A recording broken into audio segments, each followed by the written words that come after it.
नमस्कार दोस्तों, स्वागत है आपका हमारी चैनल के एक और नई वीडियो में। तो कैसे हो आप सब लोग? आई होप कि सब बढ़िया ही होगे। आज की जो स्टोरी है वो मानस जी ने शेयर की है, तो thank you so much Manas ji for sharing story with us. अगर आप सबको भी अपनी आप बीती शेयर करनी है तो हमारे जीमेल पे भेज सकते हो या तो इंस्टाग्राम पे डीएम कर सकते हो।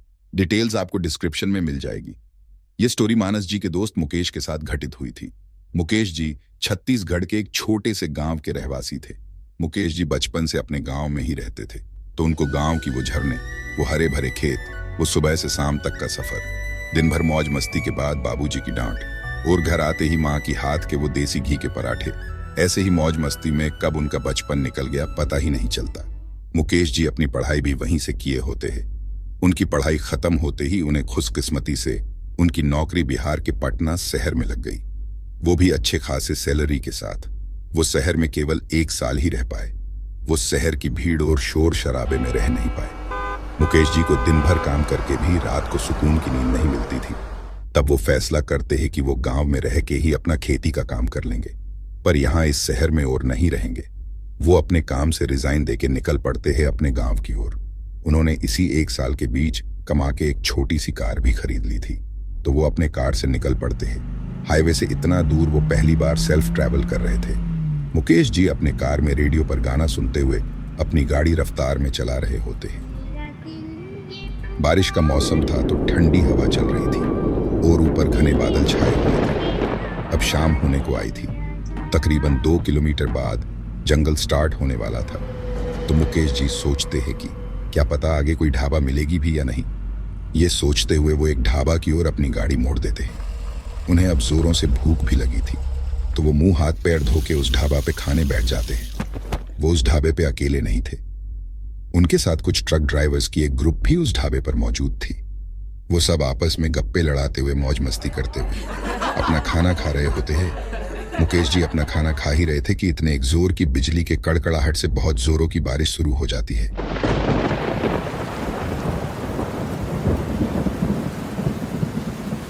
बारिश को देख के ऐसा लग रहा था कि वो इतने जल्दी तो नहीं थमने वाली है। बारिश के साथ बड़ी जोरों की बिजली कड़क रही होती है, जिसकी वजह से वो ट्रक ड्राइवर्स का समूह और मुकेश जी परेशान होने लगे थे। अब बारिश की वजह से ढाबे की बिजली भी चली गई। उतने में एक ट्रक ड्राइवर बोला कि इतनी मूसलाधार बारिश में आगे बढ़ना हमारे लिए ठीक नहीं होगा। ऊपर से आज अमावस की रात है, तो आज वो डायन अपने शिकार पे निकली होगी। मेरी एक नज़दीक में गेस्ट हाउस है, आज वहीं सब ठहर जाते हैं। मुकेश जी को ये सब बात सुन के बड़ी जोर से हंसी आ जाती है और बोलते हैं कि इस घनघोर बरसात में आपने एक कहानी सुना के मनोरंजन कर दी सबको। तो उनमें से एक ट्रक ड्राइवर मुकेश जी को अपने साथ घेरे में बुलाते हैं। वो सब ट्रक ड्राइवर्स लाइट के चले जाने से एक घेरा बना के बैठे थे, जिसके बीच एक लालटेन रखी हुई थी। मुकेश जी उनके बीच जाके बैठ जाते हैं। फिर वो ट्रक ड्राइवर बोलते हैं कि यह कोई कहानी नहीं है बाबू, यह एक सत्य है। शायद तुम इस जगह से पहली बार गुजर रहे हो, इसलिए तुम्हें नहीं पता ये सब। और उस डायन को हम में से कईयों ने रोड के बगल में देखी भी है। वो डायन कभी एक लाल साड़ी पहने दिख जाती है, तो कभी पूरी नग्न अवस्था में। जो कोई भी गाड़ी रोक के उसे लिफ्ट दे देगा तो वो उसका आखिरी दिन होगा। तब मुकेश जी पूछते हैं कि आखिर ये डायन क्या होती है। तब उसमें से एक बुजुर्ग आगे आए और एक पानी का घुट लेते हुए बोलते हैं कि ये आज से तकरीबन 200 साल पहले की बात है।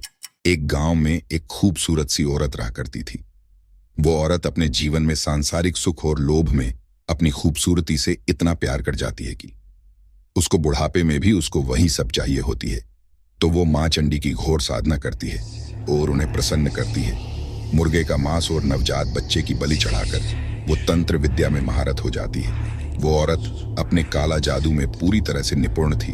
वो अपनी खूबसूरती को बरकरार रखने के लिए जानवरों का या तो इंसानों का सारा खून पी जाया करती थी। तो एक दिन गांव वालों के सामने उसका सच सामने आ गया, तो उस औरत तो पूरे गांव के सामने उसे जला देते हैं।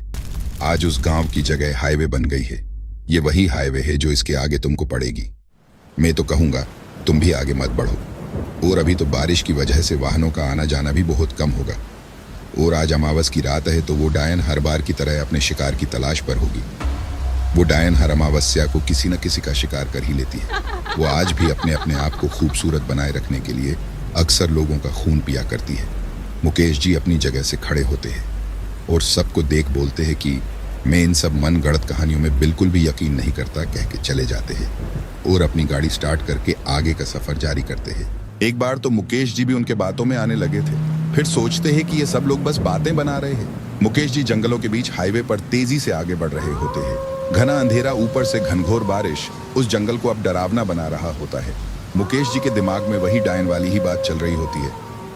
तभी मैं देखता हूँ कि एक जवान खूबसूरत सी लड़की, जो कि पिंक कलर की फ्रॉक और ब्लू कलर की टोप पहनी हुई थी, एक लाल छतरी पकड़ के लिफ्ट मांग रही होती है।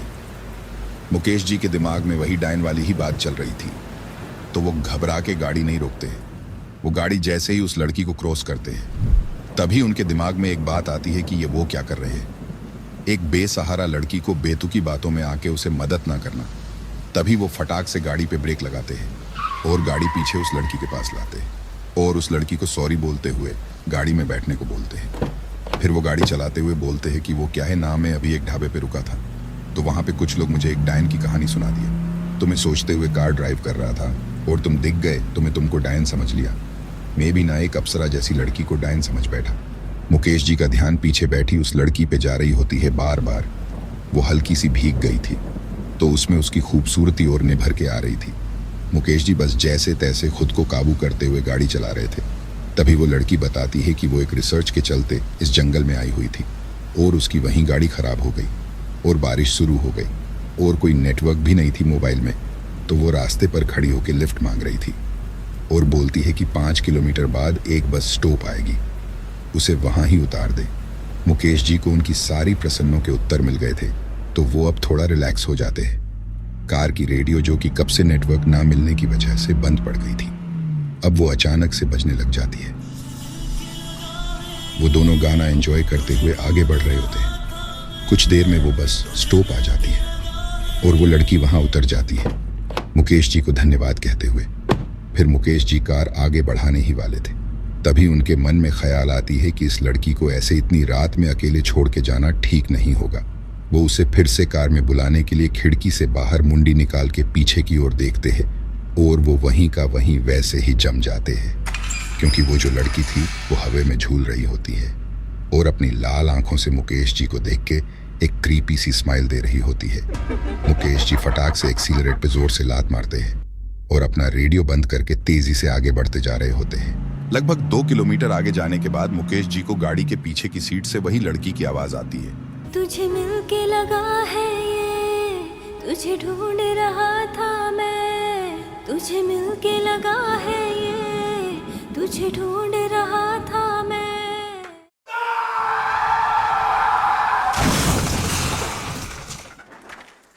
फिर से हुई पटना हाईवे पर एक और दर्दनाक एक्सीडेंट।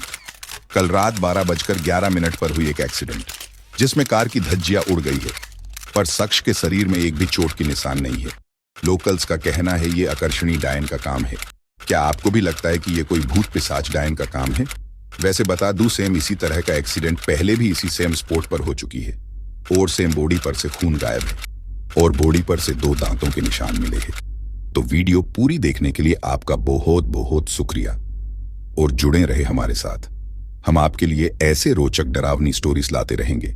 तो मिलते हैं अगली वीडियो में, तब तक के लिए बाय बाय, टेक केयर।